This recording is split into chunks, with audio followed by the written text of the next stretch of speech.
మనం నేర్చుకుంటున్నటువంటి పాఠము, మనం ధ్యానం చేసుకున్నటువంటి విషయం నిర్గమకాండము 18వ అధ్యాయము. గత వారం కొన్ని విషయాలు మనం ధ్యానం చేశాము. 18వ అధ్యాయము 1వ వచనం నుండి 3వ వచనం వరకు కొన్ని సంగతులు నేర్చుకున్నాం. దానిలోని సంగతులే 3 సంగతులు మిగిలి ఉన్నవి. ఒకటి, అక్కడ మాట్లాడినటువంటి విషయాలు మోషే గారి యొక్క మామగారి గురించి, అలాగే మోషే గారి భార్య అయినటువంటి సిప్పోరా గురించి, వారి బిడ్డల గురించి, ఈ 3 విషయాలను మనం ధ్యానం చేసుకుందాం. అయితే గత వారం మనము మోషే గారి యొక్క భార్య అయినటువంటి సిప్పోరా గురించి కొన్ని విషయాలు మనము నేర్చుకున్నాం. ఏం నేర్చుకున్నాము? ఏం నేర్పింది ఆవిడ?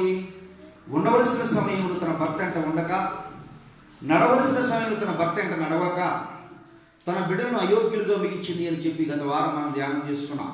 ఈ రోజు కూడా కొన్ని సంగతులు మనం ధ్యానం చేసుకుందాం, కొన్ని విషయాలు నేర్చుకుందాం. చూడండి, అదే అధ్యాయంలో నుంచి మనం చదువుకున్నటువంటి పాఠంని మళ్ళీ ఒకసారి ఈరోజు కూడా చదువుకుందాం. నిర్గమకాండము 18వ అధ్యాయము 1వ వచనం నుండి 3వ వచనం వరకు ఒకసారి చదువుకుందాం. సంగతులను మనం ధ్యానం చేసుకుందాం. చూడండి ఒకసారి. దేవుడు మోషేకును తన ప్రజలైన ఇశ్రాయేలుకును చేసినదంతయు, యెహోవా ఇశ్రాయేలు ఐగుప్తీయులను వెలుపలకు రప్పించిన సంగతియు, మిద్యాను యాజకుడును మోషే మామయ్యైన యిత్రో విన్నప్పుడు, మోషే మామయ్యైన ఆ యిత్రో తన యొద్దకు పంపబడిన మోషే భార్య అయిన సిప్పోరాను ఆమె 2 కుమారులను తోడుకుని వచ్చెను. దేవుడు తన పరిశుద్ధ లేఖన భాగం మనందరి వీటిలో ఫలింపజేయును గాక. ఎవరిని తోడుకుని వచ్చారమ్మా? మోషే గారు అది ఎద్దుకు పంపాడంట. ఎవరి ఎద్దుకు పంపాడు? ఎవరి దగ్గరికి పంపాడు? మోషే గారు ఎవరిని పంపాడు? సిప్పోరాను అతని దగ్గరికి. తన మామగారింటి నేను బాగా ఇబ్బందులు సమయంలో ఉంటానా, మీరు ఇల్లు ఉండమని చెప్పాడు. అంతే కదా? అక్కడ ఉన్నాడు. ఇప్పుడు సరే, అక్కడ ఉన్నటువంటి స్త్రీకి ఎవరు గుర్తు రావాలమ్మా? ఎవరు గుర్తు రావాలి? తన భర్త తాగుతున్నాడు, తింటున్నాడు, సరైనటువంటి సౌకర్యాలు ఉన్నాయో లేవో, సరైన స్థితిలో ఉన్నాడో లేడో, బలహీనుడుగా ఉన్నాడు, బలవంతుడుగా ఉన్నాడు, సరైనటువంటి పోషణ తనకు అందుతుందో లేదో. చూడండి, అత్తగారింటికి వెళ్ళగానే అమ్మాయి అడుగుద్ది, నాన్న ఏమంటారు అమ్మాయిని? అమ్మ, సరిగ్గా సమయానికి నీవు తిన్నావా, ఉన్నావా, ఏం చేస్తున్నావు, ఎలా చేస్తున్నావు, బాగా చూసుకుంటున్నారా, బాగా ప్రేమగా. ఎవరు అడుగుతారు ఈ మాటలన్నీ? తల్లిదండ్రులు. ఎందుకని? ప్రేమ ఇది. అంటే చూడరా వాళ్ళు, పట్టించుకోరా వాళ్ళు, పట్టించుకోరమ్మా, పట్టించుకుంటారు. చూడండి, మీ అమ్మ నాన్న మిమ్మల్ని అడుగుతారు, మీ బిడ్డలు మీరేం చేస్తారు? సమయం, అది సొంత వారైనప్పటికీ కూడా ఈ మాటలు ఎందుకు వస్తాయి? ప్రేమను వ్యక్తపరుస్తారు. అంతే తప్ప పీడకాలం వదిలిపోయిందిలే, మన దరిద్రం వదిలిపోయిందిలే, ఎక్కడ తీసుకుపోయిందని ఊరుకుంటారమ్మా? లేదు 10 లక్షల రూపాయలు తీసుకుపోయిందిలే, మన దరిద్రం వదిలిపోయింది, ఇంతటితో ఊరుకుంటారా? ఊరుకోరు. ఏం చేస్తారు? ప్రేమ వ్యక్తపరుస్తారు. ఎట్లా ఉన్నావమ్మా, ఏం చేస్తున్నావమ్మా, ఎలా ఉన్నావు? ప్రేమ నోడైతే రోజు 3 సార్లు చేస్తారు, ప్రేమ లేనిదైతే వారానికి 1 సారి చేస్తారు. ఇది వారం కాదు, అసలు అడ్రస్సే ఉన్నట్లేదు బైబిల్లో. ఏం లేదు, తన భర్త వెళ్ళిపోయాడు తన ఎద్దు నుండి, ఇక ఆలోచన లేదు. దేవుని బిడ్డలారా, ఇక్కడ విషయాన్ని గమనించండి. ఈ రోజున మనం నేర్చుకోబో అంశం ఏంటి అంటే, దేవుడు యేసుప్రభు ఒక ఉపమానం చెప్తూ ఉంటాడు. ఏమని చెప్తారంటే, ఒక ఉపమానం, చక్కని మాటది. యేసయ్య చెప్పే ఉపమానం ఏంటి అంటే, ఒక ఇంటిలో ఒక గృహ నిర్వాహకుడు ఉండేవాడు. గృహం మీద ఒక నిర్వాహకత్వం చేసే ఒక వ్యక్తి ఉంటాడు. ఆ గృహం మొత్తం అధికారి అయి ఉంటాడు. ఆ గృహంలో తాను ఇష్టానుసారంగా ప్రవర్తిస్తూ ఉంటాడు, ఇష్టానుసారంగా నడుస్తూ ఉంటాడు, ఇష్టానుసారంగా తన దాసుల్ని కొడుతూ, తిడుతూ, త్రాగుతూ, ఇష్టానుసారంగా బ్రతుకుతూ ఉంటాడు.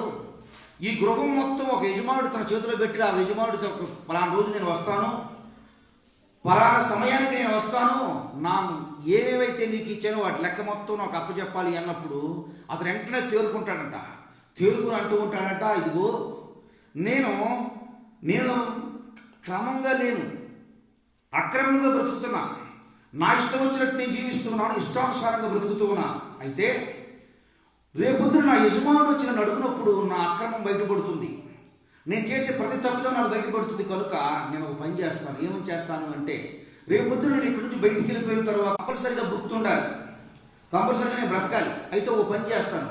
ఏ పని చేస్తాను అంటే, నా యజమానుడికి నేను మీద ఎవరెవరైతే ఎంతైతే అప్పున్నారో వాళ్ళందరినీ పిలిపిస్తాను. పిలిపించి ఏం చెప్తాడు, నీకు ఎంత ఇవ్వన్నా, ఎంత అప్పున్నావు నా యజమానుడి కంటే ఒకడేమో 100 అంటాడు, ఒకడేమో 1000 అంటాడు.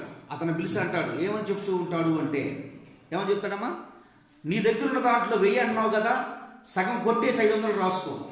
నువ్వెంత ఇవ్వాలి? నేను 100 ఇవ్వాలి, అయితే సగం కొట్టేసి 500 రాసుకో.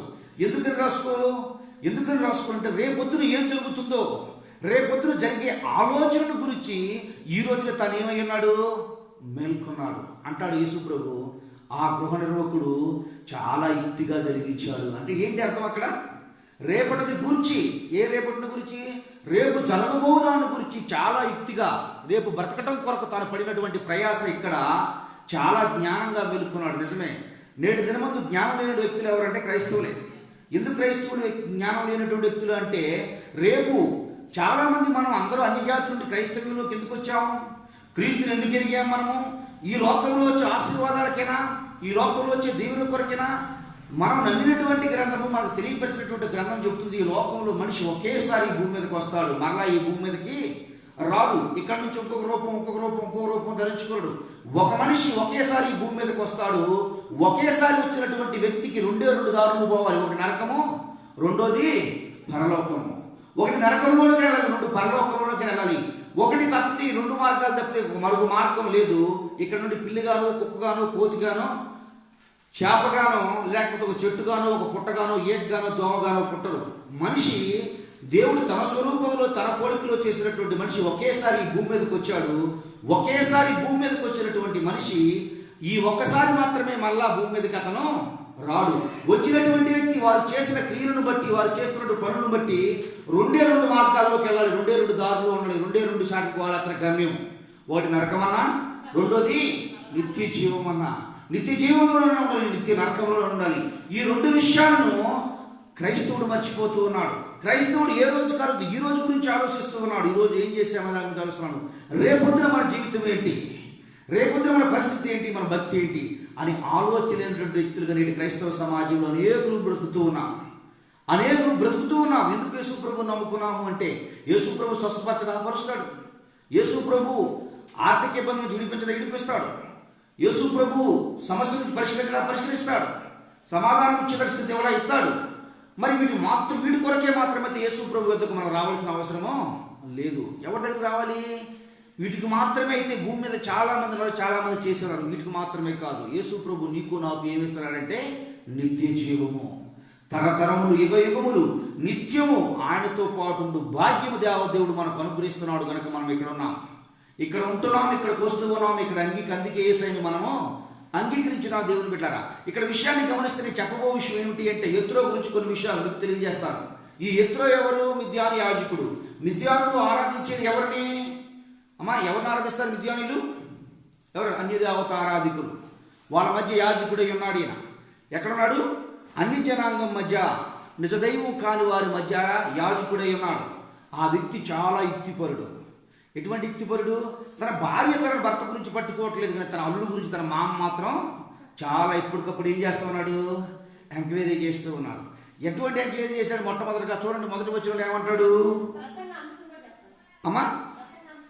అన్యులైన వారు చాలా జ్ఞానం కలిగిన వారు. రాసుకోండి, అన్యులైన వారు చాలా జ్ఞానం కలిగిన వారు. జ్ఞానం లేని వారు ఎవరంటే క్రైస్తవులు. ఈ రోజున ఎందుకు జ్ఞానం లేని వ్యక్తులుగా బ్రతుకుతున్నారో కూడా కొన్ని విషయాలు మీకు తెలియజేస్తాను. చూడండి, యేసు ప్రభు సమస్తము చేయగలడని నమ్ముతాము, సమస్తము చేస్తాను. యేసు ప్రభుని ఎవరన్నా ఏమన్నా ఒక మాట అంటే మనకు ఎక్కడ లేని పౌరుషం వస్తుంది, కానీ ప్రార్థన మాత్రం మనం చెయ్యం. యేసు ప్రభు గురించి ఎవరన్నా మాట్లాడితే వారానికి ఒకసారి కాదు, సంవత్సరానికి 2 సార్లు ప్రార్థనకి వెళ్ళేవాడుగా యేసు ప్రభు గురించి ఎందుకు మాట్లాడుతున్నాం అంటాడు. ఎందుకని? ఎక్కడ లేని పౌరుషం పుడుచుకొస్తుంది తప్ప యేసు ప్రభు దగ్గరికి మాత్రం మనం రాము. యేసు ప్రభు బ్రతకమన్నప్పుడు మాత్రం బ్రతకం. అందుకే వాళ్ళకు తెలియని దాని నుంచి అయినా తెలిసిన దాని గురించి భక్తిగా ఉంటారు. వాళ్ళు తెలియని దాని విషయంలో ఎక్కువగా యోచన చేస్తూ ఉంటారు, ఎక్కువ ఆలోచిస్తూ ఉంటారు, ఎక్కువ రీసెర్చ్ చేస్తూ ఉంటారు. దేవుని వాక్యం ఎలా బ్రతకమందో మనకు తెలుసు, కానీ మనం బ్రతకం. దేవుని వాక్యం ఎలా నడవమందో తెలుసు, కానీ మనం నడవం. వాళ్ళకి తెలియదు, అయినప్పటికీ కూడా ప్రతి పరిస్థితిని చాలా జాగ్రత్తగా గమనిస్తారు. చూడండి, మనం బలహీనమైపోయి, రోగిలమైపోయి, నశించిపోయి, కుసించిపోయి ఉంటాం. కుసించిపోయే స్థితిలోనైనా అరే నా స్థితి ఎందుకు ఇలా వచ్చింది అని ఒక్కసారి కూడా ఆలోచన కలిగి ఉంటాం. భయంకరమైనటువంటి వ్యాధులు గుండా, బాధలు గుండా కుంగిపోతూ, వంగిపోతూ, నలిగిపోతూ, నలిపివేయబడుతూ ఉంటాం. అరే ఎందుకు నేను ఇలా ఉన్నాను అనే ఆలోచన ఉండదు మనకి. కొన్నిసార్లు మన జీవితం ఇక గమ్యం క్లోజ్ అయిపోయింది అనుకుంటూ ఉంటాం. ఎందుకు నేను ఈ పరిస్థితిలో ఉండటానికి కారణము అనే ఆలోచన మనకు ఉండదు. కానీ వారికి ఏముంటుందంట, ఆలోచన కలిగి ఉంటాడు. ఎంత ఎంక్వైరీ చేశాడు చూడండి. చూడండి ఎక్కడెక్కడ ఎంక్వైరీ చేశాడు. దేవుడు మోషేకును తన ప్రజలకును ఇశ్రాయేలుకు చేసినదంతయు యెహోవా ఇశ్రాయేలు ఐగుప్తీయులను నిలుపుకునే సంగతి మిద్యాను యాజకుడును మోషేమని యోత్రో విన్నప్పుడు ఏం చేస్తున్నాడు? ఈయన ఎప్పటికప్పుడు ఆయన సమాచారాన్ని సేకరిస్తూ ఉన్నాడు, సమాచారాన్ని వింటూ ఉన్నాడు. విన్నటువంటి ఆయన అక్కడ ఆగిపోలా. విన్నటువంటి వ్యక్తి అక్కడ ఆగిపోలా. విన్నటువంటి వ్యక్తి ఆగిపోయినటువంటి వ్యక్తిగా కాక స్వయంగా వచ్చి తను ఏం చేస్తున్నాడు, తాను పరిశీలించే వ్యక్తిగా ఉన్నాడు. చాలాసార్లు మన వాక్యం వింటాం. ఏమింటాం వాక్యము? దేవుడు ఇలా మారుస్తాడు, అలా మారుస్తాడు, అలా చేస్తాడు, ఇలా చేస్తాడంటాం. ఎప్పుడైనా సరే ఆ ప్లేస్ ఖాళీ చేసి చేస్తాడు అనే ప్లేస్లోకి వెళ్ళి ఎప్పుడైనా మనం ఉన్నామా? బైబిల్ గ్రంథంలో ఒక వ్యక్తి ఉంటుంది, షేబా దేశపు రాణి. విన్నారు ఎప్పుడన్నా ఆవిడ పేరు? సొలొమోను గురించి ఎట్టదంట. చూడండి ఒకసారి బైబిల్లో. అంటే ఆవిడ గురించి నేను చెప్పట్లేదు, కానీ ఒక మాట చెప్పిన తర్వాత నేను ముందుకు వెళ్తాను. చూడండి ఒకసారి సొలొమోను యొక్క మొదటి రాజుల గ్రంథంలో ఉంటుంది. ఆవిడ మొదటి రాజుల గ్రంథము 10వ అధ్యాయం ఉంటుంది. 10వ అధ్యాయం 6 వచనం నుంచి 7 వచనాలు చదవండి. రాజుతో ఇట్లనెను, నీ కార్యములను గురించి జ్ఞానముల గురించి నా దేశమందు నేను వినిన మాట నిజమే. అయినను నేను వచ్చి కనులారా చూసినప్పుడు ఆ మాటలు నమ్మకం వింటిని. ఉన్నవాటిలో సగమైన నాతో చెప్పలేదని ఇప్పుడు నేను తెలుసుకునిచున్నాను. నీ జ్ఞానము నీ భాగ్యము నేను విని దానికంటే బహు మించి ఉన్నది. దేవునికి స్తోత్రం. నేను చెబుతున్నటువంటి ఆశీర్వాదము, దీవెన, సంతోషము, సమాధానము దేవుని బిడ్డలారా, నేను చెబుతున్నటువంటి ప్రతిదీ కూడా మీ జీవితంలో మీరు అనుభవించుకుంటే అది ఎంత శ్రేష్టకరంగా మీకు అర్థమవుతుంది. షేబాదేశపు రాణి అంటుంది, షేబాదేశపు రాణి అంటుంది సొలొమోను గారి గురించి చెప్తుంది. ఆయన గురించి విన్నాను, నేను నీ గురించి వినదానే తప్ప నేను ఒకసారి వచ్చి చూద్దాము, ఆ విన్నటువంటిది ఎలా ఉంటుందో చూద్దామని చెప్పి ఒక ఆలోచన పుట్టింది. ఇవి దేవుడు జరిగిందామా? దేవుడు తెలిసినటువంటి వ్యక్తి అమ్మా? ఇది దేవుడి గురించి అవగాహన లేదు. దేవుడి గురించి తెలిసినటువంటి అవగాహన చూడండి. అన్నిటువంటి మన సోదరులు, మన బంధువుల్లో ఉన్నారు. ఫలానా సక్కడ ఫలానా అద్భుతం దేవుడు చేస్తున్నాడు అంటే ఆటోమేటిక్గా వచ్చి ఏం చేస్తారు? అక్కడికి ఏం చేస్తారు? అక్కడ ఏం జరుగుతుందో చూద్దామని చెప్పి వాడు పరీక్షిస్తారు. కానీ నీ జీవితం, నా జీవితం దేవదేవుడు చెప్తూ ఉన్నాడు. ఏమని చెప్తూ ఉన్నాడు? నాకు మొరపెట్టుము, నేను నీకు ఉత్తరం ఇస్తానని చెప్పిన ప్రార్థన చేసే స్థితి మన దగ్గర ఉండదు. ప్రార్థనా జీవితం కలిగిన వ్యక్తులుగా మనం బ్రతకం. విశ్వాస జీవితంలో ముందుకు మనం కొనసాగం. విశ్వాస జీవితంలో ముందుకు ఎక్కే బిడ్డలుగా మనం ఉన్నాం. ఎందుకు ఈ మాట గురించి చెప్తున్నానంటే, తన కడుపును పుట్టినట్టు తన కుమార్తె శుభ్రా, వారు పుట్టినటువంటి 2 బిడ్డలు ఎవరు? మోషే గారి యొక్క బిడ్డలు. వారికి కూడా అవగాహన లేదు. ఎవరికి ఉంది అవగాహన అంటే, దేవుడిని ఎరగనటువంటి వ్యక్తి, దేవుడు తెలియనటువంటి వ్యక్తి. చూడండి, మనకంటే ఎక్కువ యేసు ప్రభుకి దేవుణ్ణి, మన కుటుంబంలో ఉన్నటువంటి దేవుడు ఉన్నటువంటి వ్యక్తులు భయపడతారు. అవునా కదా? చెప్పండి అమ్మా. మనకంటే ఎక్కువ భయపడతారు వాళ్ళు. కానీ మనకి తెలుసు మనకేముండదు. ఏముండదమ్మా? ఏముండదు మనకి. మనకంటే ఎక్కువ. పావని ఏంటంటే, మా అమ్మ నాన్నకు దేవుడు అంటే చాలా ఇష్టం, దేవుడు అంటే భయపడతాం. మనం భయపడతామమ్మా? నిజం చెప్పండి, భయపడతాం లేదా? మనకు భయం కలగదు. మన భారతీయుల పిన్ని దేవుడు అంటే భయపడుతుంది. కానీ భారతీయ భయం ఉందా? దేవుడు అంటే భారతీయ భయం ఉంటే సినిమా తీసుకొచ్చాడు కూర్చోబెట్టింది అని ఉందా? అమ్మ ఉందా? భయం ఉందా? వాళ్ళు ఎక్కువ భయపడతారు దేవుడు, కానీ మనం భయపడం. ఎందుకని? ఒకవేళ దేవుడికి విరోధంగా మనం మాట్లాడితే మన మీదకి ఏమన్నా వస్తుందేమో, దేవుడి మాట వినకుండా ఉంటే ఏమన్నా దొరుకుతుందేమో. ఏమొస్తుంది మనకి? మన దేవుడేగా సుమిత్తాడులే, అంతేగా ఉండేది మనకి. మన దేవుడేగా, మన తండ్రి అని అడుగుతున్నాం. పాపం ఆయన కూడా అలాగే చేస్తున్నాడు. ఏం చేస్తారు చెప్పండి? పాపం ఆయన కూడా అలాగే జాలి చూపిస్తున్నాడు, అలాగే ప్రేమ చూపిస్తు. కొంతమంది ఉంటారు పిల్లలు. మొన్న ఒక అతను ఫోన్ చేసి అంటున్నాడు, అలాంటి పిల్లల కానీ నీకు కానీ నాకు కానీ ఉంటే తీసుకెళ్ళి దొరగారు నూతులో పడేస్తాను, అంత దరిద్రం అన్నాడు. కానీ ఆ పిల్లలు ఆ తండ్రి తల్లిదండ్రులు ఎట్ట ప్రేమిస్తున్నారు అన్నాడు. అంటే ఏమవుతుంది? కన్న ప్రేమ వాళ్ళకు ఉంది కాబట్టి దౌర్భాగ్యులైనా, దిక్కుమాలైనా, పనికి పనులు ఏం చేస్తున్నారు? మనం పనికిమాల పిల్లల్లాగా ఉన్నామా? తండ్రి నామానికి గణపరిచే వ్యక్తుల్లా ఉన్నామా? మనం పరిశీలించుకుందాం ఒకసారి. అంటున్నాడు ఆ వ్యక్తి, అలాంటి పిల్లల కనుక మనకు కనిపిస్తే, నాకు పుట్టినా నీకు పుట్టినా తీసుకెళ్ళి దొరగారి నూతులు పడేస్తాను. వామ్ము సమయం ఉండదు, సందర్భం ఉండదు. ఎప్పుడు కడితే అప్పుడు ఫోన్ చేసి అమ్మ కొట్టిందని ఫోన్ చేస్తాడు, నాన్న తిట్టిందని ఫోన్ చేస్తాడు, అన్నయ్య కొట్టాడని ప్రార్థన చేస్తాడు. మంచి మీటింగ్లో ఉన్న రోజు ఒక రోజు ఫోన్ చేశాడు అంటున్నాడు. అని నేను ఏ విధంగా అంటున్నాను కదా, దేవుని బిడ్డలు గమనించండి, ఆలోచించండి. దేవుడు అంటే మనకి ఏముండదు అంటే భయం ఉండదు. మన స్థితి ఏంటి, మన పరిస్థితి ఏంటి, ఈరోజు ఈ స్థితిలో ఉన్నామని గ్రహింపు ఉండదు. గ్రహింపు మనకు ఉండదు, భయం మనకు ఉండదు. అన్యుడైన వారికి గ్రహింపు ఉంటుంది, భయము ఉంటుంది. వారు తెలియని దానికైనా భయపడుతూ దేవుని నామాన్ని గణపరుస్తూ ఉంటారు. తెలియని దాని విషయంలో దేవుని నామాన్ని భయపడుతున్నారు. తెలిసిన మనందరి జీవితాల్లో, మనందరి బ్రతుకుల్లో కూడా ఎప్పుడు నిర్లక్ష్య ధోరణి. ఎందుకంటే మన ప్రభువుగా ప్రేమిస్తాడులే, మన ప్రభువే శ్రమిస్తాడులే, మన యేసయ్యగా, మన తండ్రిగా యావనలే. దేవుని బిడ్డలారా, అవకాశం ప్రతి మనిషికి ఇస్తాడు. ఎదురు వ్యక్తి దగ్గర కోరుకుపోతాం అనుకోండి, ఇదే మాట ఆయన ముందు మేము ఇద్దరం అన్నాం అనుకోండి, ఏం చేస్తాడు? పొళ్ళు గట్టి పైబట్టి పిల్లల్ని ఏం చేస్తాడు? ఎలా కూడా దెబ్బలు కొడతాడు. చూడండి, బహుశా మళ్ళీ కూడా దేవుడు కొట్టక ముందు మనం చూసుకుందాం, మనం సరి చేసుకుందాం. చూడండి, ఎత్తుల గురించి మీకు ఎందుకు చెప్తున్నానంటే, శేబాదేశపు రాణి వినదంట. విన్నటువంటి వ్యక్తి ఏమైపోయిందంట? విన్నటువంటి వ్యక్తి వచ్చి చూసిందంట. చూడండి, 6-7 వచ్చిన మళ్ళీ ఒకసారి చదవండి, మీకు అర్థమవుతుంది క్లారిటీగా. 6-7 వచ్చినారు. రాజుతో ఇట్లను నీ కార్యములను గుర్చి, నీ జ్ఞానమును గుర్చి నా దేశమందు నేను వినిన మాట నిజమే. ఆయనను నేను వచ్చి కనులారా చూడక మునుపు ఆ మాటలను నమ్మకయుంటిని. ఉన్నదానిలో సగమైనను వారు నాతో చెప్పలేదు. ఇప్పుడు చూసిన తర్వాత నేను దృఢపరుచుకుంటున్నాను. మేము చూసామా చేసామా పరలోకాన్ని? నా దేవుడు చెప్తున్నాడు, పరలోకంలో ఇటువంటి ఆశీర్వాదాలు ఉంటాయి, ఇటువంటి దీవెనలు ఉంటాయి, పరలోకంలో సంతోషం ఉంటుంది, సమాధానం ఉంటుందని. ఎందుకని? మేము ఇంకా చూడలా. ఏ పాస్టర్ చూసాడా? ఏ పాస్టర్ చూడలా. ఎవడన్నా బహుశా పాస్టర్ అనే పరలోకం చూడండి, అబద్ధికుడు. ఎవరు చూశారు? ఎప్పుడు చూస్తాం పరలోకాన్ని? దేవుని యొద్దకు వెళ్ళినప్పుడు మాత్రమే చూస్తాం. ఏం చెప్తున్నాం? దేవుని వాక్యంలో చెప్పే మాటలు ఉంటే ప్రకటన గ్రంథం 21వ అధ్యాయం చదువుతుంటే ఎక్కడైనా ఆనందం వస్తూ ఉంటుంది. ఆకలి ఉండదు, దప్పు ఉండదు, సూర్యుడు ఉండదు, చంద్రుడు ఉండదు, సముద్రం ఉండదు, భూమి ఉండదు, ఆకాశం ఉండదు. ఎప్పుడు గొర్రెపిల్లి దానికి ఎరుగ్గా ఉంటుందని చెప్పినప్పుడు ఎంత ఆనందం వేస్తూ ఉంటుందో. ఎవరితోనో తిట్లు తినించుకోవాల్సిన అవసరం లేదు, ఎవరో తిట్టవలసిన అవసరం లేదు, ఎవరో అవమానకరంగా మాట్లాడవలసిన అవసరం లేదు.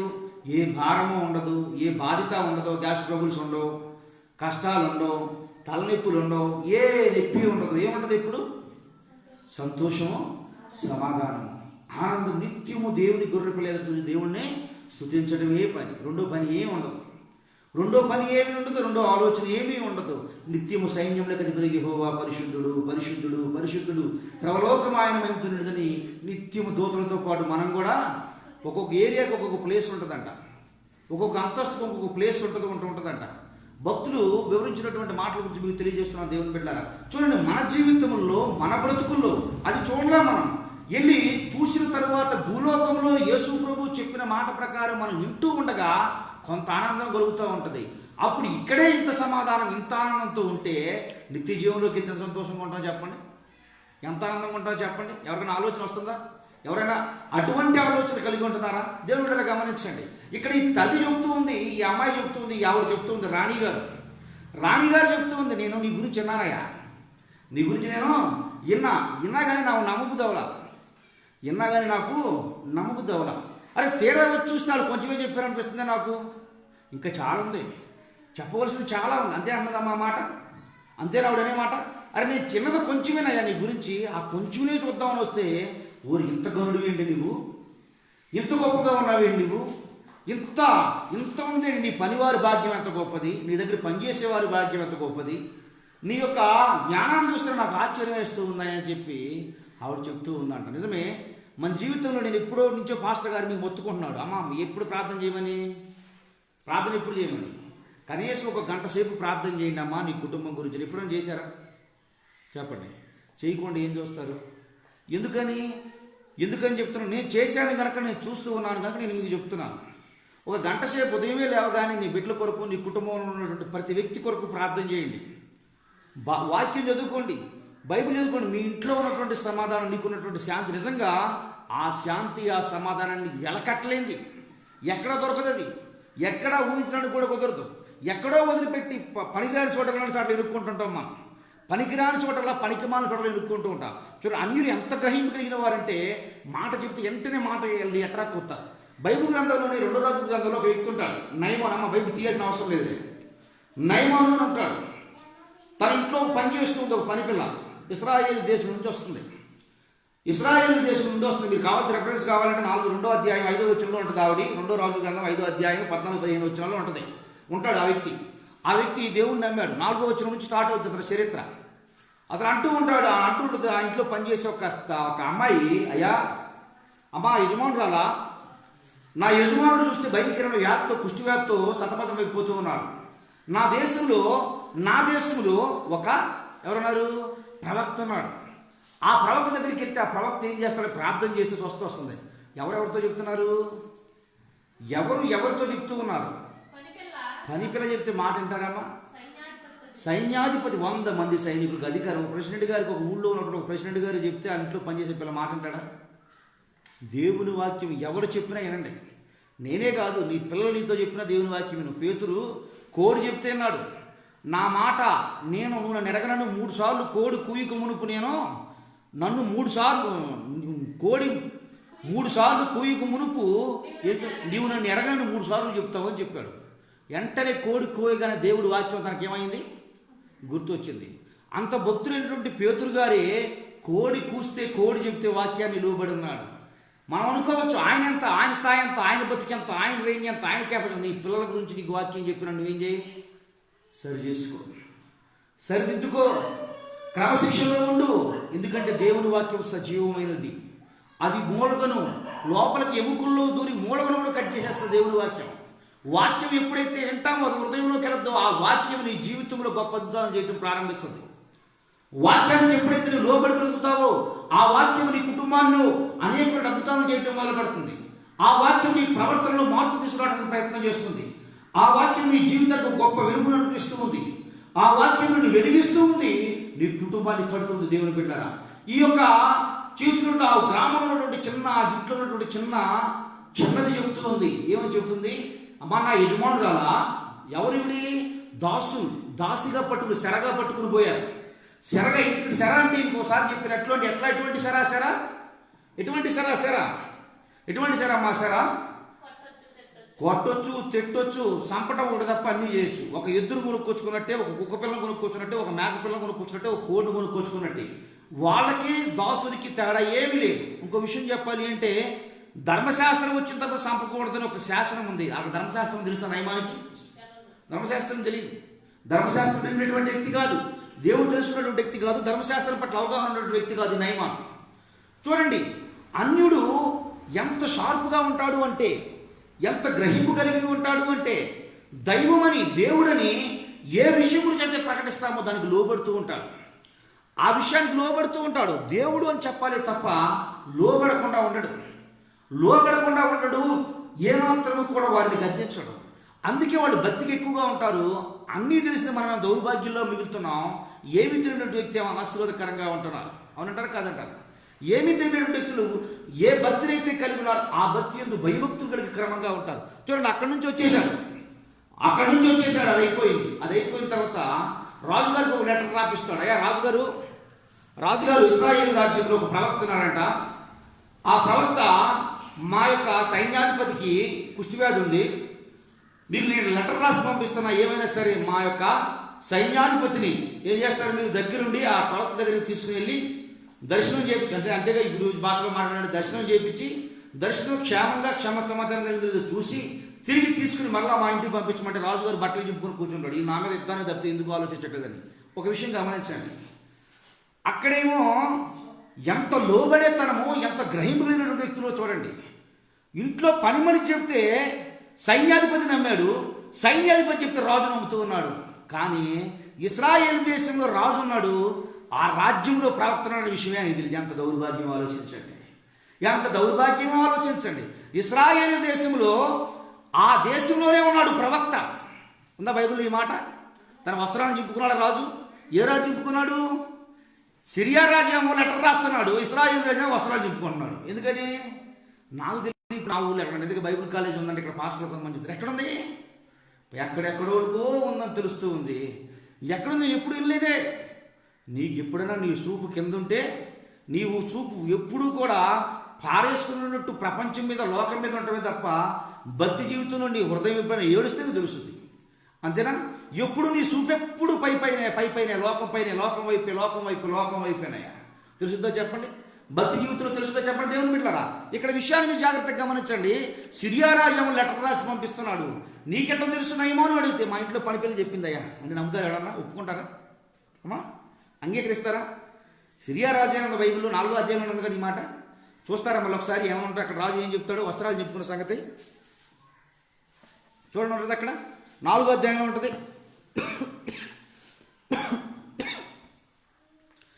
మొదటి రాజులు గ్రంథం అమ్మా, మొదటి రాజులు గ్రంథం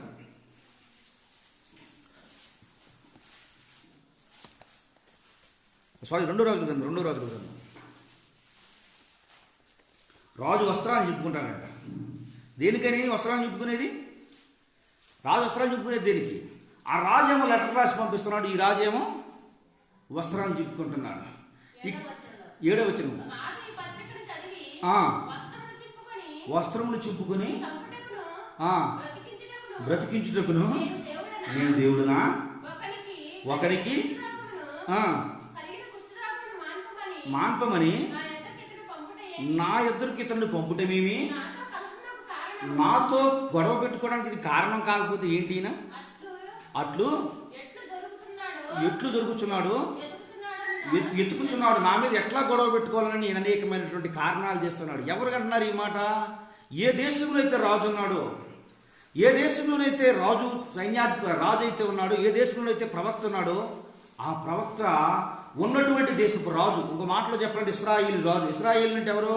పేరు పెట్టి పిలిచినాను నీవు నా సొత్తు అని చెప్పబడినటువంటి రాజు అంటూ ఉన్నాడు. నీ ఇంట్లోనే ఉన్నాడు దేవుడు, కానీ నీకేం లేదు, గ్రహింపు లేదు.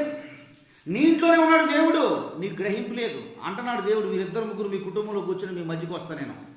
గ్రహింపు లేదు, గ్రహించలేనట్టు దౌర్భాగ్యం. ఏం చెప్పుకుంటా? వస్త్రాలు చింపేసుకున్నాడంటే ఈయన ఏం చింపేసుకున్నాడు? నిజమే కదా. ఆడేవాడు మనమే పోట్లాడిన గురించి ఇంట్లో కూర్చొని ప్రభా ప్రార్థన చేసుకుంటాయా వాడిని క్షమించు ప్రభా, తండ్రి వాడితో మాకు స్నేహం కావాలి ప్రభా. ఆడు ఏం చేస్తాడు? ఆడు కర్ర తీసుకుంటే మనం కత్తి తీసుకుంటాం. ఆ నోటితో మాట్లాడితే మనం వస్త్రాలు చింపేసుకుంటాం. ఏం చేస్తాం? ఇదే కదా జరిగింది వాళ్ళ. ఏం లేదు మనకి. ఏమన్నాడు దేవుడు? అవకాశం నాకి, నేను చేస్తా యుద్ధం. ఎవరు యుద్ధం చేశాడు? మన దావీదు గారి దగ్గర యుద్ధం చేసింది ఎవరు?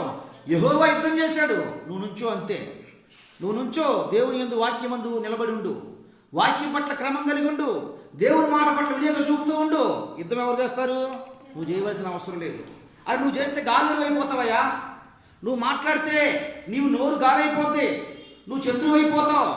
నువ్వు అందరి చేత ద్వేషకుడుగా మిగిలిపోతావు. దేవుడి దగ్గరికి అప్పచెప్పాయి, దేవుడికి అప్పచెప్పాయి, దేవుడి చేతిలో పెట్టాయి. దేవుడి చేతిలో పెడితే దేవుడు ఏం చేస్తాడు? యుద్ధము ఆయన జరిగిస్తాడు. యుద్ధం నువ్వు చేస్తావా, ఆయన చేస్తాడా? నువ్వు చేస్తే యుద్ధం ఏమవుతుంది చెప్పండి? మీరు చేస్తే, మనం చేస్తే యుద్ధం ఏమవుద్దమ్మా? ఓడిపోవచ్చు, అవమానకరం రావచ్చు. ఈ రాజు ఏం చేస్తున్నాడంట? వస్త్రాల్ని చింపుకుంటున్నాడు. నిజమే కదా. ఈరోజు మనందరి బ్రతుకులు ఒకసారి ఆలోచించుకోండి. ఒకసారి మనం పరిశీలించుకుందాం. అన్యుడేమో లెటర్ రాసి పంపించాడు. ఎవరు చెప్తే అన్నాడు? సైన్యాధిపతి చెప్తున్నాడు. సైన్యాధిపతి ఎవరు చెప్తే అన్నాడు? ఇంట్లో పనిచేసే పైపులు చెప్తే అన్నాడు. గ్రహించారా? దేవుడు ఎరగరు అన్యులు. మరి వాళ్ళను త్రుంచనాడుతూ ఇరువు లేకుండా తక్కువగా మాట్లాడుతున్నాడు. వ్యక్తులు భక్తిపరులు, నువ్వునే భక్తిపరుడు. ఒకసారి ఆలోచించుకోండి, పరిశీలించుకోండి. ఆ వ్యక్తి ఏమో ఇంట్లో చిన్న పని పిల్లలు చెప్తే లోబడి ఉన్నాడు దేవుని గురించి. స్వయంగా దేవుని బిడ్డలారా, స్వయంగా దేవుని దాసుడే ఆ యొక్క రాజ్యములో ఉంటే గ్రహింపలేనటువంటి వ్యక్తిగా మిగిలిపోయాడు. గ్రహింపలేనటువంటి వ్యక్తి. ఇంకా ఏం జరిగింది?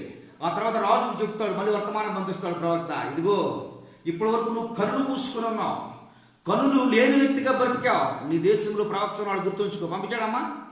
ఎలీషా గారు వర్తమానం పంపించాడా? నువ్వు ఇశ్రాయేలు రాజు తన వస్త్రము చింపుకున్న సంగతి దైవజనుడు ఎలీషాకు వినపడినప్పుడు నీ వస్త్రం ఎందుకు చింపుకుంటివి? ఇశ్రాయేలులో ప్రవక్త ఒకడున్నాడని అతడికి తెలియబడినట్లు అతడు నా యొద్దకు రానిమ్మని. చూడు ఏమన్నాడమ్మా? ఎందుకయ్యా నీ వస్త్రం చింపుకున్నావు? నీ మధ్యన ఉన్నాడయ్యా. మీరు కోరుకున్నటువంటి దేశంలో ఉన్నాడయ్యా దేవుడు. మీరు ఎన్నుకున్నటువంటి దేశంలో ఉన్నాడయ్యా దేవుడు. మీరు దేవుడు ఏర్పాటు ప్రజలయ్యా మీరు. దేవుడు మీరు నియమించాడయ్యా, తన చేతుల మీద మిమ్మల్ని చెప్పుకున్నాడయ్యా, మిమ్మల్ని ప్రేమిస్తున్నాడయ్యా ఆయన అని దేవుని సేవకుడు తెలియజేస్తూ ఉన్నాడు. దేవుని బిడ్డలు ఒకసారి గమనించుకోండి.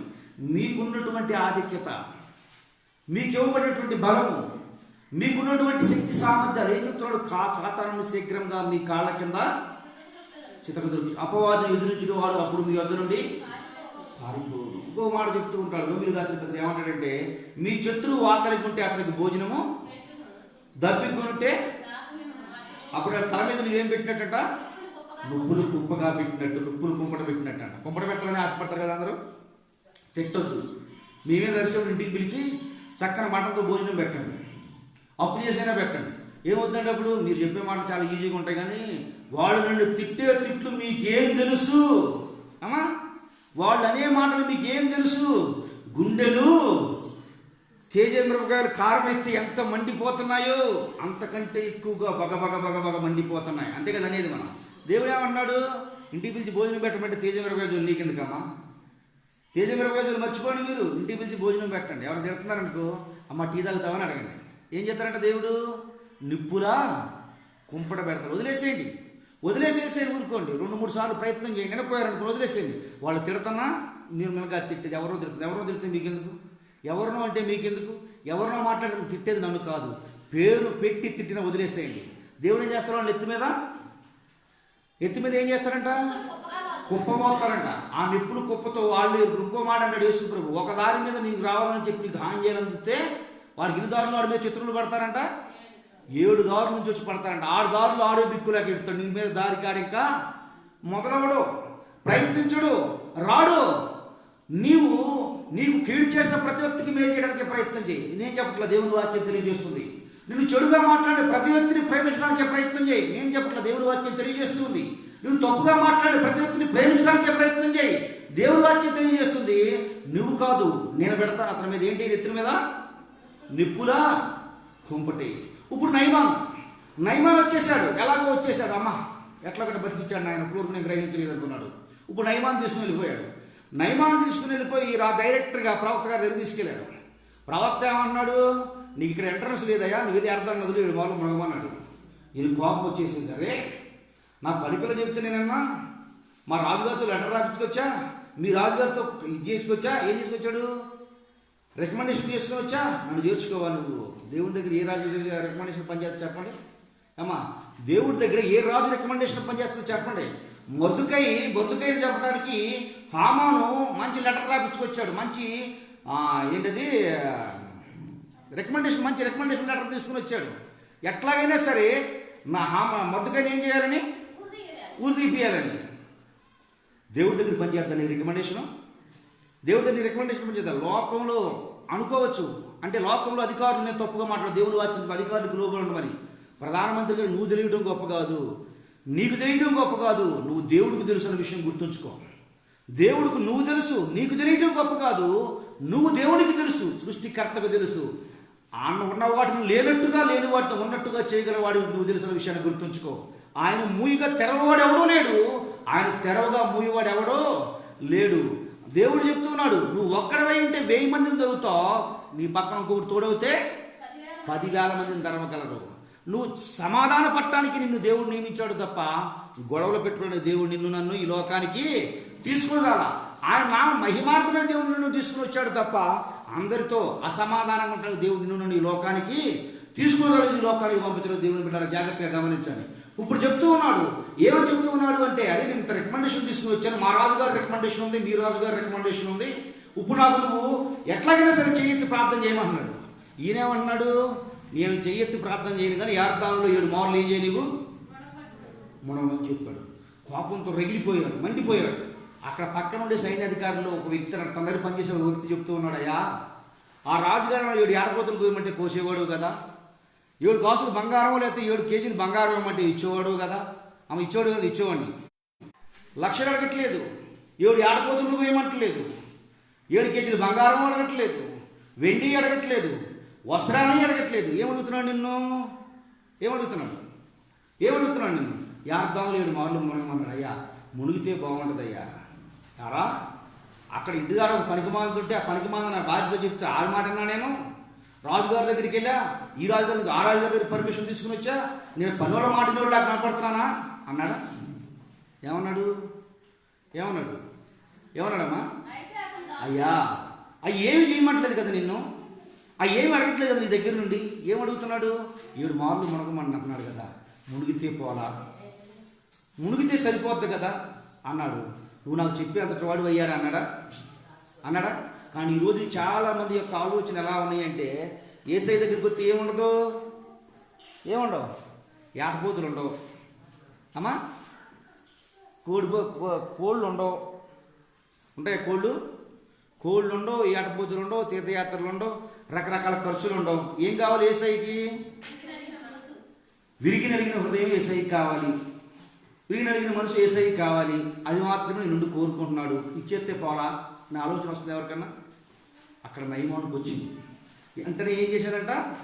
7 మార్లు మునిగాడు. పసిపిల్ల దేహం అయిపోయింది. దేవుడు బిడ్డలారా, విషయం మీకు గమనించండి.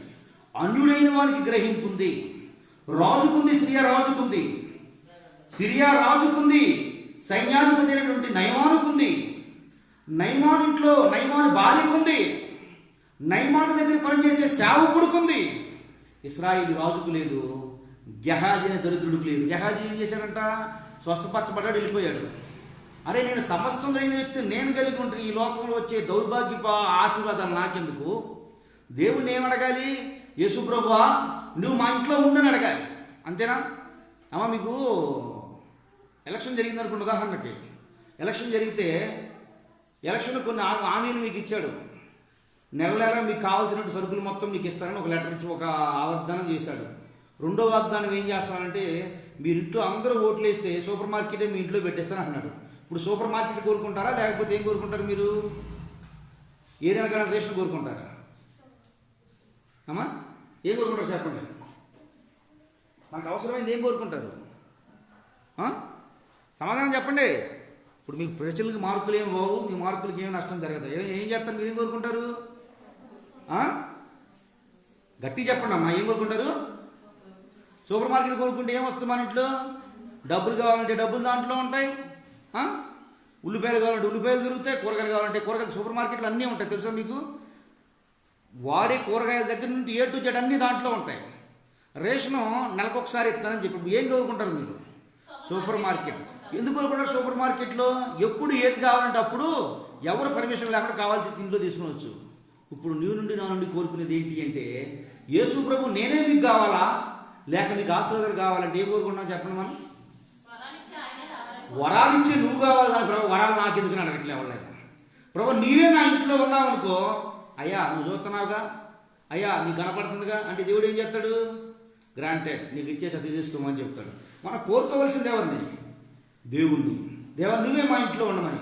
ఈ గెహాజీ దౌర్భాగ్యుడు ఏం చేశాడు అంటే ఒక్కసారి మాత్రమే అన్నాడన్న నయమాను, ఒక్కసారి మాత్రమే ఉన్నాడు తన ఇంట్లో నుండి, ఒక్కసారి మాత్రమే ఉన్నాడు సిరియా రాజు, ఒక్కసారి మాత్రమే ఉన్నాడు నయమాను, ఒక్కసారి మాత్రమే ఉన్నాడు సిరియా రాజు లెటర్ ఇచ్చి పంపించాడు. ఒక్కసారి మాత్రమే ఉన్నాడు నయమాను కింద పనిచేసే ఒక సైనికుడు. ఆయన చెప్పినట్టే నాడు ప్రతిసారి ఇంటనే ఉన్నాడు ఈ దౌర్భాగ్యుడు గెహాజీ.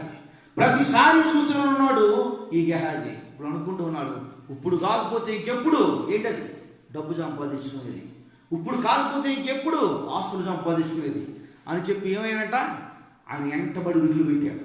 ఉరుకులు పెట్టి ఈయన అంటూ ఉన్నాడు, బాగుపడిన తర్వాత బాగుపడిన నయమాను అంటున్నాడు, అయ్యా నాకు స్వస్థ వచ్చేసి నువ్వు చెప్పినట్టు 7 మార్లు మునిగా, ఇదిగో నా దగ్గర కావాల్సినంత బోల్డంత ఆస్తులు తీసుకో, నాకు కావాల్సినటువంటి నీకు కావాల్సినటువంటి బంగారం ఉంది, వెండి ఉంది, వస్త్రం ఉంది, తీసుకోమంటే ఆయన అన్నాడు, ఏమొద్దు నాకు, నువ్వు తీసుకొచ్చిన వాటిలో ఒక సీపురు పుల్ల కూడా మా ఇంటి ముందు పాస్ అవ్వడానికి అవసరం లేదు.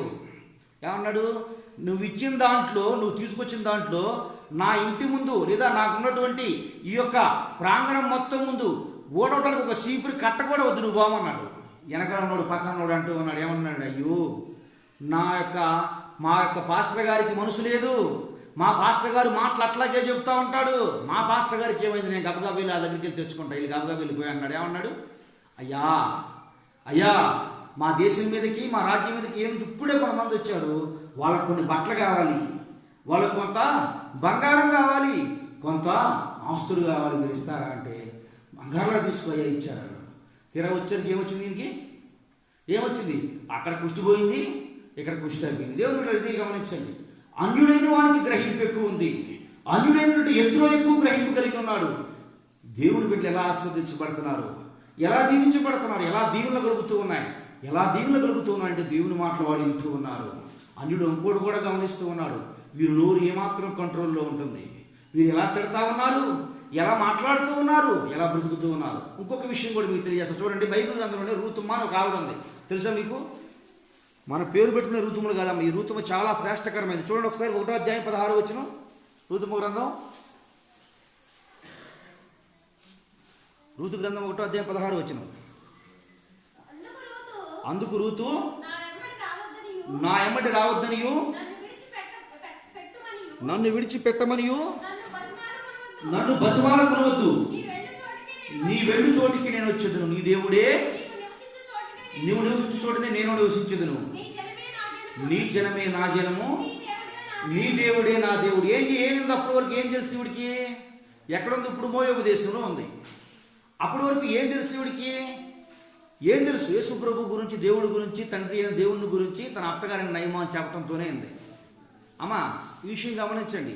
అరే మీరు చెప్పినా మారట్లేదు, నాకు తప్పు మాట, అది పొరపాటైన మాట, తప్పిదమైన. బైబిల్ గ్రంథం మొత్తం మీద కూడా చెబితే మారిన వాళ్ళే ఎక్కువ, చెబితే మార్పు వచ్చిన వాళ్ళే ఎక్కువ. నేను చెబుతున్నా కానీ నా మాట ఇంటలేదు, నేను చెబుతున్నా కానీ వాళ్ళకి మార్పు రావడం లేదు. అసలు మన బ్రతుకు చిరిగా ఉండి మనం చెబితే వాళ్ళు కంపల్సరీగా మారుతారు.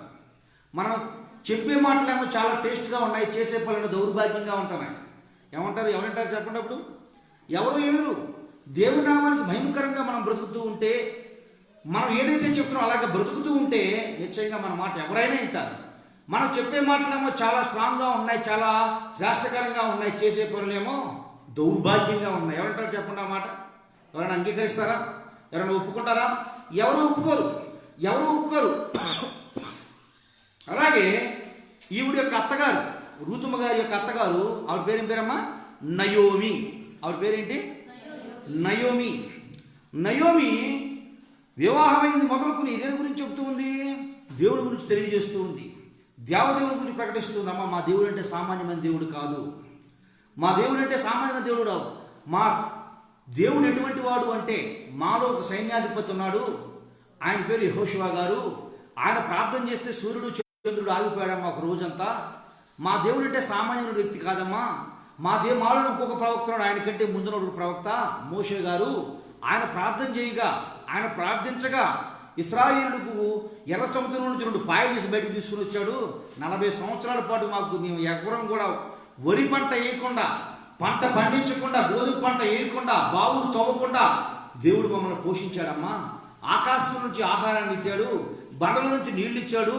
ఎండకి మేము ఎప్పుడు మాకు ఎండ దెబ్బ తగలలేదు, మాకెప్పుడు కూడా మంచు దెబ్బ మాకు తగలలేదు. దేవుడు మమ్మల్ని సురక్షితంగా క్షేమంగా కాసి కాపాడాడు. ఇంకో మాటలో చెప్పాలంటే దోమకాటు కూడా మాకు ఎప్పుడు తగలలేదమ్మా. ఇప్పుడంటే డెంగ్యూ జ్వరాలు వస్తున్నాయి, కానీ మాకు ఏమీ లేదమ్మా. దేవుడు మమ్మల్ని ఆ విధంగా ఇచ్చేసాడమ్మా. ఏమవుతుందమ్మా పక్కన ఆటోమేటిక్గా దేవుని గురించి మీరు చెప్తా ఉన్నారనుకోండి. చిన్నప్పుడు నాకు బాగా గుర్తు, ఇంట్రెస్ట్. ఎవరైనా సినిమాలు ఒకళ్ళు చూసి వస్తే వాళ్ళు ఇంటికాడ కూర్చోబెట్టుకుని అందరికీ సినిమాలు చెప్పేవాళ్ళు. భలే ఇంట్రెస్ట్ ఉంది, భలే ఇంట్రెస్ట్ ఉంది. వాళ్ళు చెబుతూ ఉంటే చెవులు పెద్ద పెద్ద చాట్లతో చేసుకుని వినేవాళ్ళు. ఎందుకని అంటే వాళ్ళు చెబుతుంటే వాళ్ళు యాక్ట్ చేసిన దానికంటే వీళ్ళు ఎక్కువ హీరోల్లా కనపడేవాళ్ళు. వాళ్ళు చెప్పేదానికి వీళ్ళు చెబుతూ ఉంటే అనిపించేది ఆ నిజంగా వీళ్ళే హీరోలు ఏమనిపించేది. వాళ్ళ సినిమా మొత్తం చెప్పేసిన తర్వాత, మొత్తం అయిపోయిన తర్వాత తిన్న తర్వాత అమ్మయ్యా అనుకునేవాళ్ళు. ఇప్పుడు కూడా ఈ తల్లి కూడా అలాగే చెప్తుంది, ఈవిడ కూడా అలాగే చెప్తుంది దేవుడికి ఉన్నటువంటి గొప్పతనం. ఎందుకని ఆవిడ జీవితంలో అనుభవించింది. నయోమి జీవితంలో దేవుడిని అనుభవించింది. నువ్వు చెప్పట్లేదంటే ఏం చెప్పగలుగుతావు చెప్పు? పాస్టర్ గారు చెప్పిన మాటలు అప్పచెప్పకుండా తప్ప ఏం చెప్తావు చెప్పు? నువ్వు ఏమైనా చెప్పగలవా? నీ జీవితంలో ఏమైనా దేవుడిని అనుభవించావా? దేవుడు నీ జీవితంలో మేలు చేయగా, మేలు నేను అనుభవిస్తున్నాను, నీకు దేవుడు నాకు ఇది చేశాడు అని చెప్పగలిగిన స్థితి నీకు వస్తుందా? రాదు. ఎందుకు రాదు అంటే నువ్వు అనుభవించలేదు. ఆ మేలు అంటే నీకు తెలియదు. ఆ మేలు అనుభవించలేదు, నీవు ఏం చెప్పగలవు దేవుడి గురించి? నాకు చెప్పడం రావట్లేదు. రాదు. ఎందుకు రాదు అంటే నీ జీవితంలో నువ్వు మేలు అనుభవించలేదు. ఆవిడ ఎన్ని అనుభవిస్తూ వచ్చింది, అవన్నీ అనుభవిస్తూ వచ్చింది. భయంకరమైన కష్టాల్లో ఉంటే మమ్మల్ని విడిపించాడు మా దేవుడు, భయంకరమైన శ్రమలో నుండి విడిపించాడు మా దేవుడు. మా కొరకు మా దేవుడు ప్రత్యేకమైన శ్రద్ధ తీసుకున్నాడు, స్పెషల్ కేర్ తీసుకున్నాడు. వడగంటలు వాన కురిపించాడు. వడగండ్ల వాన కురిపించాడు, పేరును పంపించాడు, మిడతలను పంపించాడు. భయంకరమైనటువంటి మాకు విరోధంగా ఎవరైతే నిలబడారో వారు అందరికీ భయంకరమైనటువంటి వేదన పుట్టించాడు. మాకంటే ముందు మా దేవుడు, మా తాతగారు, మా తండ్రి అయిన అబ్రహాం గారికి వాగ్దానం చేశాడు. అబ్రహాం గారికి వాగ్దానం చేశాడు, మీలాగే ఉండేవాడు మా తాతగారు కూడా. ఎక్కడ ఉండేవాడు? అన్యజాతి కుటుంబంలో దేవుడు అడిగిన ప్రజల మధ్య ఉండేవాడు. అటువంటి సమయంలో మా తండ్రి గారైనటువంటి అబ్రహాం గారిని పిలిచి, ఇదిగో నేను చూపించుకోవు దేశానికి నువ్వు ఇల్లు, నిన్ను ఆశీర్వదిస్తాను, అనేకులకు తండ్రిగా నిన్ను నియమిస్తానని చెప్తే మా తాత బయలుదేరాడు. మా తాతగారు బయలుదేరారు. ఆ తర్వాత 75 సంవత్సరాలు వయసు వచ్చింది. ఏమి ఆశీర్వాదం కనపడలా, ఏమి దీవెన కనపడలా. అయినా భయపడలా మా తాతగారు. దేవుడు కొరకు ఎదురు చూశాడు. దేవుడు ఎదురయ్యాడు. ఒక రోజున ఎదురయ్యి దేవుడు కనబడి మాట్లాడి వాగ్దానం చేశాడు. ఇదిగో నిశ్చయంగా నిన్ను ఆశీర్వదిస్తానని చెప్పాడు, దీవిస్తానని చెప్పాడు. చాలా కాలం తర్వాత మా తాతగారికి ఒక కుమారుడు పుట్టాడు. ఆయన పేరు ఇస్సాకు. కొన్ని రోజులు అయిపోయిన తర్వాత, కొంత సమయం గడిచిన తర్వాత మా తాతగారికి మళ్ళీ దేవుడు దర్శనం అయ్యి ఆ కుమారుని బలిగేయమన్నాడు. సరేనని చెప్పి రెడీ అయిపోయి విశ్వాసంతో ముందుకెళ్ళాడు. అక్కడ దేవుడే ఆపించాడు. దేవుడే ఆపించి నిన్ను ఆశీర్వదిస్తానని చెప్పాడు. ఆయనకి 2 పిల్లలు పుట్టారు. ఒక ఆయన పేరు యేసేవు, ఒక ఆయన పేరు యాకోబు. యేసేవు గారు ఎప్పుడు తిండిపోతాడే, ఎప్పుడు తిండికి ఆశపడేవాడే, ఎక్కడ ఏం దొరుకుద్దా అని చెప్పి ఆశపడేవాడే. ఎప్పుడు తిండి మీదే ధ్యాస తప్ప దేవుడి మీద ధ్యాస ఉండేది కాదు. ఈ లోకం మీదే ధ్యాస తప్ప దేవుడి మీద ధ్యాస ఉండేది కాదు. ఏం తిందామా, ఏం బతుకుదామా, ఏం తిందామా. ఎంత తిండిపోతాడు అంటే, జ్యేష్ఠుడై ఉండి ఆశీర్వాదకరంగా ఉండాల్సినటువంటి వ్యక్తి నాకు ఆశీర్వాదమే వద్దు, దేవుడే వద్దు, తిండిపోతాడు, ఒక పూట తిండి కోసం దేవుడే వద్దు అనుకున్నాడు. మా తాతగారు పక్కన కాల్చుకుని ఆ దీవుని నాకు ఇచ్చేయమని తీసుకున్నాడు. ఆ రోజు నుంచి మా తాతగారు ఒకరోజు బయలుదేరి వెళ్తూ ఉంటే ఆడ ప్రత్యక్షమై నీకు తోడుగా ఉంటానని చెప్పాడు. మా తాతగారు మామగారి ఇంటికి వెళ్తే అక్కడ దేవుడు తోడై ఉండి ఏమీ లేడు, కర్ర చేత్తో పట్టుకొని వెళ్తే గొప్ప జనంతో, గొప్ప సమూహంతో తీసుకుని వచ్చాడు. మా తాతగారికి 12 మంది పిల్లలు. దాంట్లో మా చిన్న తాత ఉన్నాడే, యేసేమనే తాత, ఆ తాత ఐగుప్తికి తీసుకుని వెళ్ళాడు. ఐగుప్తిలో శ్రేష్టకరమైనటువంటి ఆశీర్వాదాలు, దీవెళ్ళు, ఆ యొక్క రాజ్యాన్ని గొప్ప సశిశాంతో ఉంటే, మా తాతగారు పనిచేసినటువంటి దేశంలో భయంకరమైన కరువు ఉంటే మా తాతగారు అందరిని తీసుకున్నాడికి వెళ్ళిపోయాడు. మా తాత బతికినంతకాలం క్షేమంగా ఉన్నాం. ఇప్పుడు మా తాత చనిపోయిన తర్వాత, మాతో పాటు మా తాతలందరూ చనిపోయిన తర్వాత మా కష్టాలు పెట్టడం ప్రారంభించాడు, శ్రమలు పెట్టడం ప్రారంభించాడు, ఇబ్బందులు పెట్టడం ప్రారంభించాడు. ఇక ఎందుకు అంటే చచ్చిపోతే బాగుండుకునే సమయంలో మా దేవుడు ఒక మనిషిని పంపించాడు. పంపించినటువంటి మనిషి నుంచి మమ్మల్ని అందరినీ విడిపించుకొచ్చాడు. మా దేవుడు మేము మొరపెడితే మా మాట వింటారంటూ ఉన్నాడు. మేము ప్రార్థన చేస్తే మా మాట వింటారన్నాడు. మా దేవుడు ఎంత గొప్ప చెప్పమంటావా? మాకు ఏదైనా చెప్పాలి అంటే మేము ఒక గుడారం వేసాము, గుడారంలోకి వచ్చేసేవాడు. మేము ఎలా నడవాలో మాకు చెప్తూ ఉండేవాడు, మేము తినాలో చెప్తూ ఉండేవాడు, ఏ రోజు పని చేయాలో చెప్తూ ఉండేవాడు, ఏ రోజు పని చేయకూడదో చెప్తూ ఉన్నాడు. ఎక్కడ ఏ విధంగా బ్రతకాలో, ఇగో ఇది తప్పు, ఇది గొప్ప అని మాకు తెలియజెప్పాడు. అంత గొప్ప దేవుడు అమ్మ మా దేవుడు. ఎవరు చెప్పారు ఈ మాటలన్నీ? నయ్యం చెప్తున్నాము. ఈ మాటలు చేసింది ఆశ్చర్యంగా ఉంటుందా, ఆశగా ఉంటుందా? చూడండి, ఉదాహరణకి మీ కొత్తగా పెళ్ళైనటువంటి అమ్మాయి ఇంటికి వచ్చిందనుకోండి, ఆ అమ్మాయి చెప్పుద్ది వాళ్ళ ఇంట్లో సంగతులు. ఏమని చెప్పుద్ది? అబ్బా మా మరిది గారు చాలా మంచోడు, మా మామగారు ఇంకా మంచోడు. ఇంటికి రాగానే అమ్మ నువ్వు తింటావా అని అడుగుతారు. వద్దు అని చెప్పిన రోజు చికెన్ చెప్తారు. అమ్మ మా అత్తగారు ఉందమ్మా, నన్ను కాలు కింద పెట్టినదమ్మా. మా అత్తగారు చూసి ఎంత ముసుకుంటుంది. తల్లిదండ్రులు ఏమైపోతారు చెప్పండి? వీళ్ళు ఎక్కడ కింద ఉండరు, పైనే ఉంటారు. ఇంకొక వర్షం, అమ్మ మా అత్తగారు ఉత్తి శారిష్టమ్మా, మా మామగారు ఇంకా శారిష్టమ్మా, మా మరిది గారు ఉన్నారు వాళ్ళంత శారిష్టి గారు లేరమ్మా. అంటే ఈమె తిట్టుకునే తిట్లు కంటే ఎవరు ఎక్కువ తిట్టుకుంటారు అంటే అనుభవించిన వాళ్ళు చెప్తే వాళ్ళకి ఏమొస్తుంది? ఆసక్తి రేగుంది. మన జీవితంలో ఎందుకు సువార్త చెప్పలేకపోతున్నాము, ఎందుకు అంగీకరించలేదు? ఇవి గట్టి కన్నీరారమ్మ రూతుమ్మని ఆవిడ. ఓ మాటలో చెప్పాలంటే ఆ దేశంలో ఒక ఘనాచారం చెప్పారు. ఒక మాటలో ఆ దేశంలో దేవత గుడిలో ఒక ప్రధానమైన స్థానంలో ఉన్నటువంటి వ్యక్తి ఆ ఇంట్లో కోళ్ళైనటువంటి వ్యక్తికి చెప్తూ ఉన్నది దేవుని గురించి. దేవుని గురించి చెప్పడమే కదా, బ్రతుకులో కూడా మార్పు కనబడింది. ఆ మార్పు ఏంటో చూపించింది తాను. అది దేవుడిని ఎరుగుంటే ఎంత మార్పు కలిగినటువంటి వ్యక్తులుగా బ్రతుకుతామో చూపించింది. అన్నిరాలకి ఏమొచ్చిందంటే ఇప్పుడు, రే మా అత్తగారు దేవుడి గురించి చెప్పడమే కాదు, మమ్మల్ని ఇంతగా ప్రేమిస్తూ ఉంది, మా పట్ల ఇంత ప్రేమ చూపుతూ ఉంది, ఇంత ఆదరణ చూపుతూ ఉంది. నిజంగా ఆ దేవుడు ఎంత మంచోడో. నువ్వు ఉన్న చోటే నేనుంటా. చాలా ఏమంటుంది 16వ వచనంలో, అందుకు రూతు నా వెంబడి రావద్దని నన్ను విడిచిపెట్టకని నన్ను బతిమలాడు కొనకనయు నీవు వెళ్ళి చోటికే నేను వచ్చేదును, నీవు నివసించే చోటునే నేను నివసించేదును. నీ జనమే నా జనము, నీ దేవుడే. ఎవరు అనగలరా చెప్పండి ఈ మాట? ఎవరు అనగలరు చెప్పండి ఈ మాట? ఎవరు అనగలరు చెప్పండి ఈ మాట? ఎవరంటారు చెప్పండి ఈ మాట? ఎవరైతే మాట చెప్తూ ఉన్నారో ఆ మాట ప్రకారం బ్రతికేవారు అనగలరు ఈ మాట. ఎవరైతే మాట చెప్తూ ఉన్నారో ఆ మాట ప్రకారం జీవించే వ్యక్తులు అనగలరు ఈ మాట. అరే దేవుడి గురించి చెప్తున్నాం, మన నోరు కంట్రోల్లో ఉండదు. దేవుడి గురించి చెప్తున్నాం, మన బ్రతుకులో ఒక ఏ విధమైన మార్పు ఉండదు. వారం బైబిల్ పెట్టుకుని దేవుడి సన్నిధికి వచ్చేస్తున్నాం, ఇంట్లోనే సమస్యలు, ఇంట్లోనే సమాధానం ఉండదు. వారం ప్రార్థన చెప్పుకుంటున్నాం, భర్తను ఏం జరుగుతామో మనకే తెలియదు.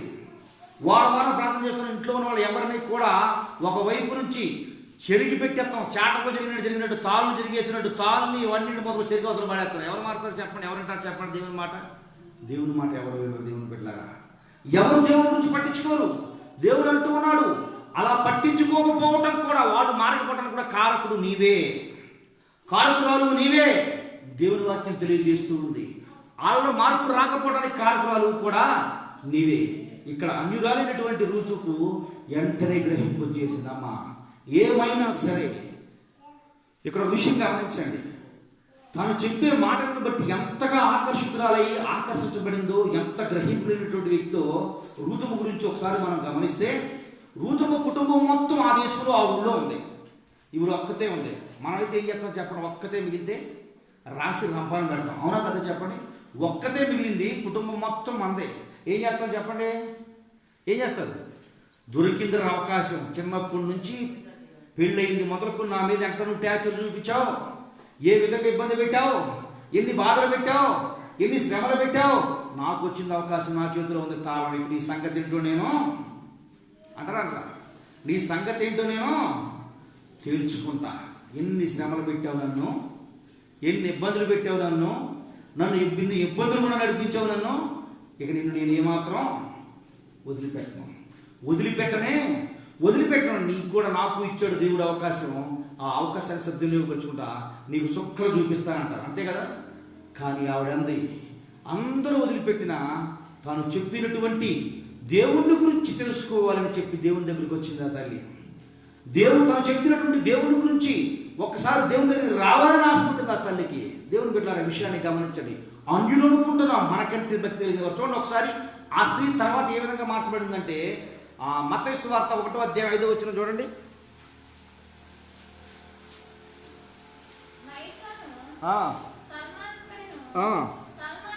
సల్మాను రాహాబునందు బోయజు కలను, బోయజు రూతునందు ఓబేదు కలను. ఎవరు గారు అంటే ఎక్కడికి వచ్చిందమ్మా ఈ వరుస? మత్తయి సువార్త 1వ అధ్యాయంలో ఇద్దరు స్త్రీల పేర్లు కనపడతాయి. ఒకటి రాహాబు, రెండోది రూతు. ఒకటి రాహాబు, ఆవిడ అనే స్త్రీ. ఆవిడ గురించి రేపు మాట్లాడుకున్న సమయం దాటిపోతుంది కనుక ఆవిడ గురించి రేపు వచ్చే వారం మాట్లాడదాం. ఈవిడ గురించి మాట్లాడుకుందాం. చూడండి ఎక్కడికి వచ్చేసింది, ఎక్కడి నుంచి ఎక్కడికి వచ్చింది. అవసరం ఉన్నప్పుడు వదిలిపెట్టడం దేవుని ప్రేమ. నీకు పూర్తిగా వారు నీకు చేసిన ప్రతి అన్యాయము, ప్రతి అక్రమము పూర్తిగా నీ చేతిలో దొరికిపోయారు. అప్పుడు వాళ్ళని దేవుని ప్రేమను బట్టి ప్రేమించడం, వదిలివేయటం దేవుని ప్రేమది. ఇంత ఏడిపిస్తావు, ఇంత బాధ పెడతావు, ఇంత ఇబ్బంది పెడతావు కాబట్టి నీ సుఖాలు చూపిస్తాను అనుకోవటం దేవుని ప్రేమ కాదు. దేవుని బిడ్డ ఇక్కడ విషయాన్ని మనం చాలా జాగ్రత్తగా పరిశీలించగలిగినట్లయితే, నీ మొట్టమొదటి చెప్పిన నయమాను అన్యుడే. మొట్టమొదటి చెప్పినటువంటి నయమాను అన్యుడే. రూతుమ కూడా అన్యురాలే, నయమాను కూడా అన్యుడే. కానీ వీరిరువురి మధ్యలో జరిగింది ఏంటి అంటే, వారు చెప్పే మాటలు యందు ఏం జరుగుతుందో, ఎలా జరుగుతుందో చాలా గ్రహింపు కలిగి ఉన్నారు. ఇతరు ఏం చేశాడంట? ఇతరు ఏం చేశాడు? బైబిల్ వాక్యంలో ఉన్నారు, అందరూ వాక్యం వింటున్నారా? ఇతరు ఏం చేశాడు? ఇశ్రాయేలుకు చేసింది గుర్తు ఎరిగాడు. ఇశ్రాయేలు ప్రజలకు ఏం జరుగుతుందో చూశాడు. తన మోషేకి ఏం చేశాడో చూశాడు, ఏం చేస్తున్నాడో చూశాడు. పూర్తిగా ఉండి జాగ్రత్తగా గమనించాడు. ఇంకో 3వ వ్యక్తుల గురించి చెప్పిన ప్రసంగాన్ని ముగిస్తూ చూడండి ఒకసారి. దానియేలు గ్రంథము 3వ అధ్యాయము 28-29 దానియేలు గ్రంథము 3వ అధ్యాయం 28-29 29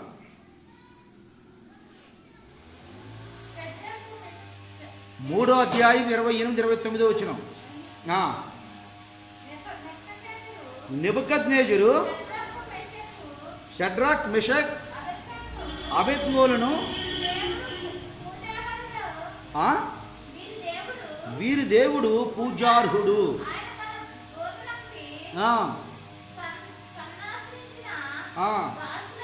తన్ను ఆశ్రయించిన దాసులను రక్షించెను. వారు తమ దేవునికి కాక మరి ఏ దేవునికి నమస్కరింపరు.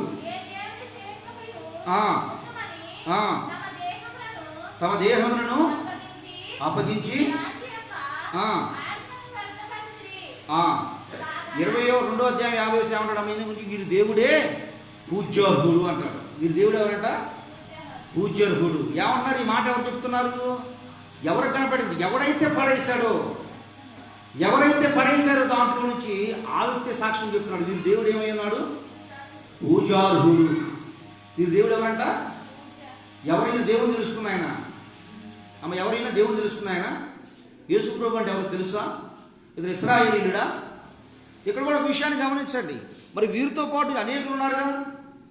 ఇజ్రాయేల్ దేశం అంటే ఒకళ్ళేనా? ఇద్దరేనా? ముగ్గురే ఉంటారు. దేశం అంటే జనం. దేశంలో జనం ముగ్గురే ఉంటారా? ఎంతమంది ఉంటారు జనం దేశంలో?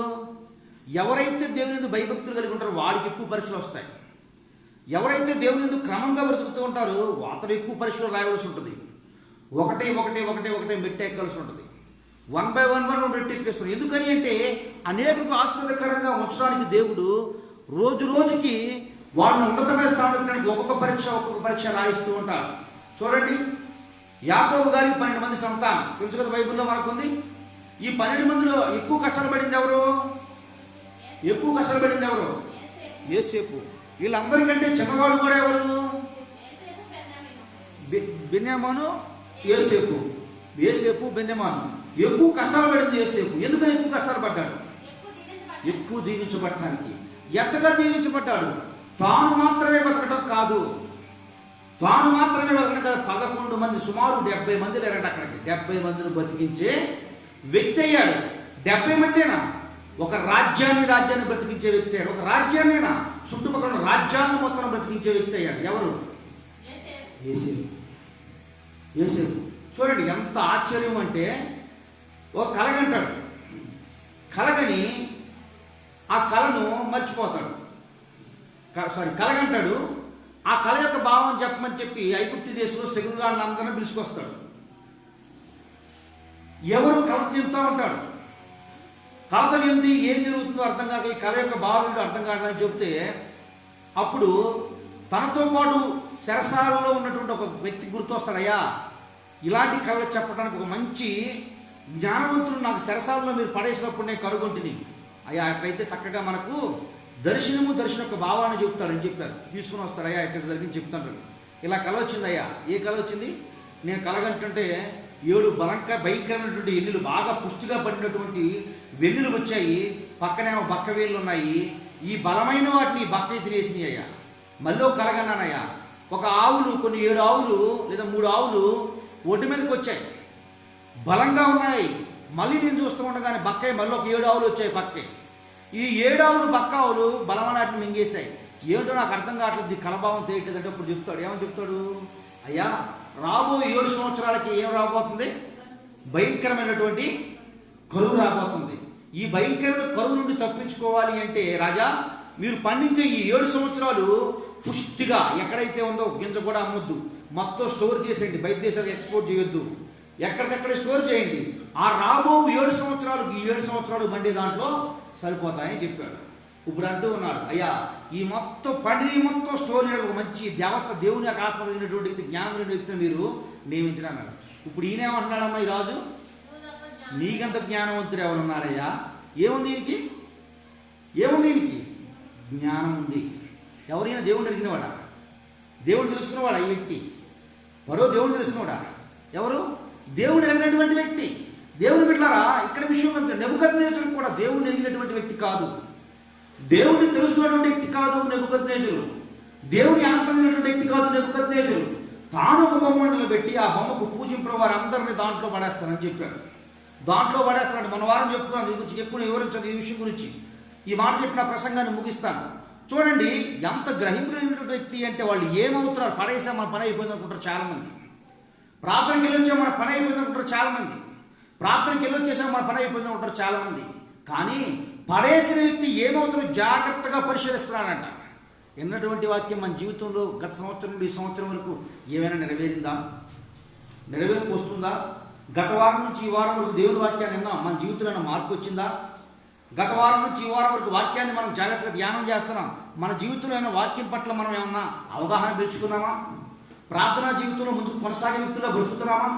విశ్వాస జీవితంలో ముందుకు వెళ్తూ ఉన్నామా? గ్రహింపు అవుతుందా? అన్యుడు గ్రహింపు ఎక్కువ, పడేసిన వాడు వెళ్ళిపోవచ్చు కదా.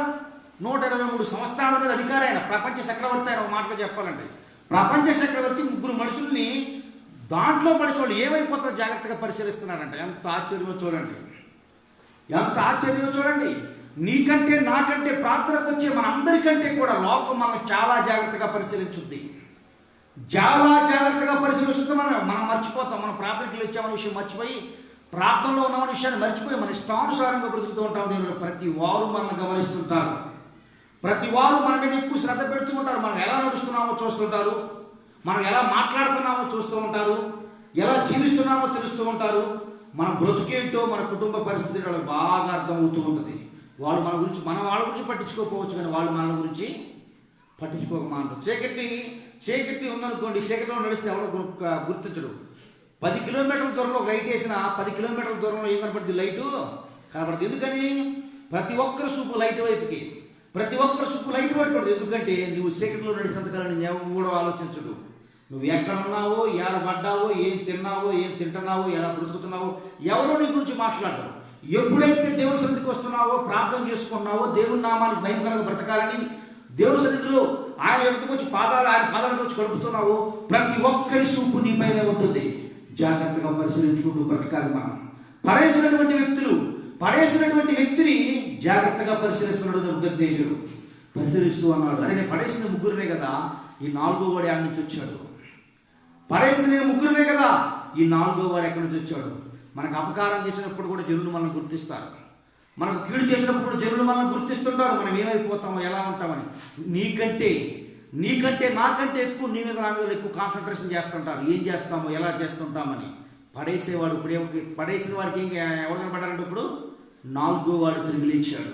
4వ వాడు తిరిగి లేవగానే ఇప్పుడు అంటున్నాడు, వారిని బయటకు తీసుకురండి.